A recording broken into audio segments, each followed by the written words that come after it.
Mga kalapatids, magandang hapon sa atin mga kalapatids. So magandang hapon na naman ang nangyari sa atin mga kalapatids, dahil time check tayo 5:51 mga kalapatids. May bumalik na naman sa atin na ibon. Kung pamilyar kayo kay Red Bar mga kalapatids, ayun oh.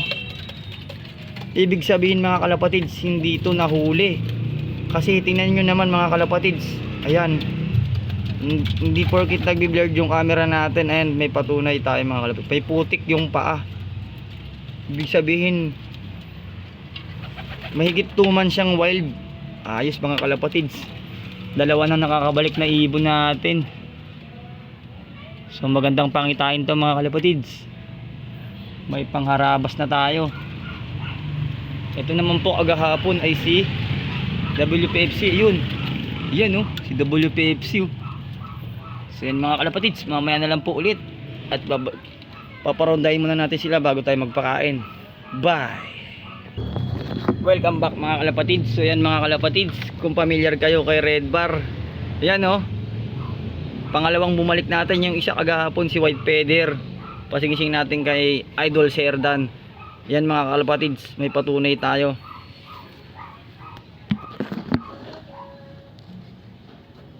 Yan.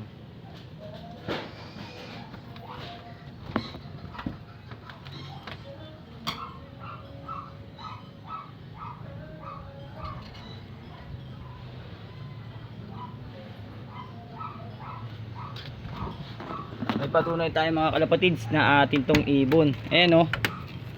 Ayan oh, TSG yan mga kalapatids. TSG ring, ayan, may putik. Ayan, ibig sabihin mahigit 2 buwan siya sa wild. Hindi ito nahuli mga kalapatids. Ayan oh, si Red Bar, stress. Ayan, hindi ko muna siya papakawalan mga kalapatids. At nagparonda nga tayo. So mamaya na lang po ulit mga kalapatids. Welcome back mga kalapatids. So yan, nagpakain na tayo mga kalapatids. Time check po tayo 6:03 na mga kalapatids. Maaga po tayo nakauwi. Kaya yun, nakita ko agad may bumalik na ibon sa atin mga kalapatids. Bali 2 ibon na nakabalik sa atin. Yan, si White Feather tsaka si Red Bar. Yun, mata, grabe, may higit kulang 3 months na siguro nasa wild. Kasi kung nahuli ito mga kalapatids, hindi na makakabalik to. Maaaring makabalik to kung baka mga taon na siguro. Tsaka yung white feather na nahuli dito mga kalapatids ay ginupitan ng pakpak sa kanya. Hindi ginupit ang pakpak niya mga kalapatids. Ayan o, yan, pakpak pa rin yan. Ayan siya oh, napakalakas na ibon pa rin. Talagang tumukod lang to na biglang talon nga ng hagis galing ng Pampanga, biglang talon ng Pangasinan mga kalapatids. Ayan siya oh, napakaganda ng itsura niyan mga kalapatids. Ayan oh, yan ay palahi ko dun sa nawala kong Red Bar. Nawala yun kay Jerry dun sa Colorum nating club. Hindi ko alam kung nasindikato ba yung ibon natin mga kalapatids, dahil nga matulin yung ibon na yun. Siguro napag-interesan mga kalapatids. So hindi naman tayo nang bibintang no, siguro talagang di pinalad o maaaring naganasgrasya ibon natin mga kalapatids. Yan si 014, napakalakas na oh. Parang wala na nangyari oh, tumutukod na yung paa, pilay-pilay pa yan. Ay, mayabang na. Yan lang pong update ko mga kalapatids. Bali 2 warrior natin ang nagbalik. Warrior ng 2024 North. Pwede nating isang pa to. Papalag na natin to mga kalapatids. So yan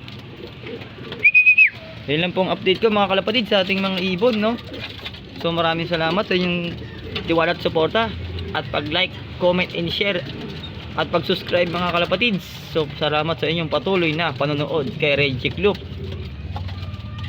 Yan, mukhang magandang senyalis to mga kalapatids. Tuloy na ang ating karera na ito, pero baka ipahinga ko muna itong mga to, stress kasi sila. So bali kukuha tayo ng mga bagong pangdigma. Ito si 014, yung anak niya si Brown, at saka si 65. Yan, pwede ko ilaban. Tsaka yung asawa ni 65, yan si Mailap. Baka yan muna gamitin natin. Tsaka si Negra. Yan, testing natin si Negra. Ito guys oh. Yan, mukhang matured na si Negra eh. Yan. Hindi ko alam kung Babae ba to, boy? Pag lalaki, negro. Pag babae, negra, mga kalapatids. Ay, simple lang yung mga ating pangalan sa ating mga ibon, no? Yan mga kalapatids, yan lang pong update ko ngayong hapon sa ating loop. At time check tayo mga kalapatids, 6:06 na mga kalapatids. Dito ko na po tatapusin ang ating video mga kalapatids. Happy flying po sa lahat, keep safe and God bless. At bukas po magtutos na po tayo. Update ko na lang po kayo. Bye. Yabang ni Green Seal, oh. Oh, hinarap pa yung ilong niyang pango na napakalaki. Oh, grabe. Oh. Parang may ano yun, may sintomas ah.